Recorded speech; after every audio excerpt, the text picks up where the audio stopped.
کسی نے پیسے انویسٹ کیے ہیں کسی کے ساتھ، یہ بھی آفر کویسچن تھا، اور شرط یہ ہے کہ ایک شخص کام کرے گا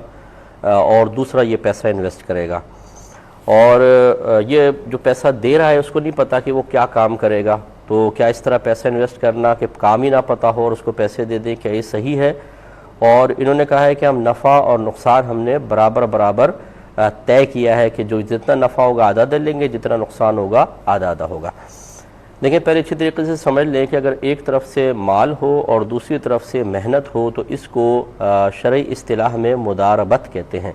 آج کل مداربہ بینک کے اندر چلتا ہے، وہ یہی ہوتا ہے کہ ایک بینک جو ہوتا ہے وہ کام کرتا ہے، ہم اس کو پیسے دے دیتے ہیں، تو اس کو مداربہ کا نام دیا جاتا ہے۔ تو یہاں تک تو ٹھیک ہے کہ یہ بالکل صحیح ہے کہ ایک آدمی کام کرے گا اور ایک پیسہ دے گا۔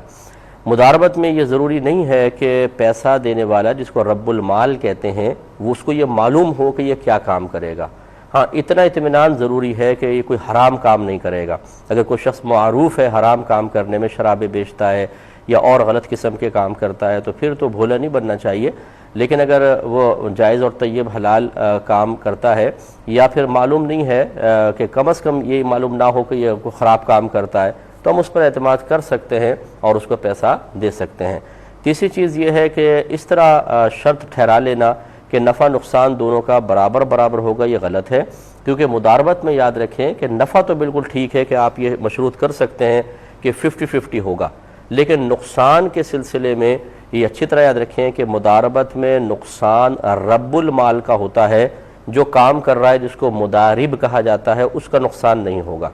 لیکن اس میں طریقہ یہ ہوتا ہے کہ مثال کے طور پہ آپ نے اس کو پیسہ دیا، اس نے کپڑے کی تجارت کی، 10 جگہ پیسہ انویسٹ کیا، 5 جگہ سے نفع آیا، 5 میں لاس ہو گیا، تو پہلے یہ ہوتا ہے کہ اس نقصان کو نفع سے پورا کیا جائے گا۔ مثال کے طور پر 1000 روپے نفع ہوا ہے اور آدھا آدھا دونوں نے لینا تھا 500 روپے، لیکن ایک طرف 500 کا نقصان ہو گیا، تو بس پروفٹ کے 500 چلے جائیں گے، سمجھ لیجئے، اور یہ جو ہے باقی جو بچیں گے 500، یعنی نقصان اس پروفٹ میں سے آدھے سے پورا کریں گے، پھر جو باقی بچے گا اس کو تقسیم کیا جائے گا۔